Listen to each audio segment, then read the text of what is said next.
Assalomu alaykum qizlar. Sizlar bilan yana bir o'zimni xaridimni, покупкачamni bo'lishni xohladim. O'zim uchun ko'rganlaringizdek avval savilli qoliplar zakaz qilgandim va o'sha uchun kerakli bo'ladigan yana narsalarni zakaz qildim.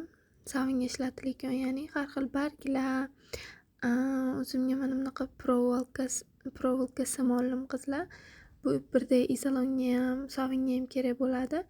Keyin 4-5 xil o'zim uchun barglar oldim. Mana shu ko'rib turganlaringizdek 3 talik atirgulniki, yana 6 taligi va bezatishga har xil barglar. Keyin sovun uchun, sovinni o'zi bu основа qizlar. Ko'pchilik bilsa kerak. Kim nima bilan shug'ullanadi qizlar? Menga juda ham qiziq, sizlarni shug'ullanayotgan bizneslaringizni yozib qoldiringlar kommentariyaga, birga maslahatlashib fikr almashsak, men faqat xursand bo'laman.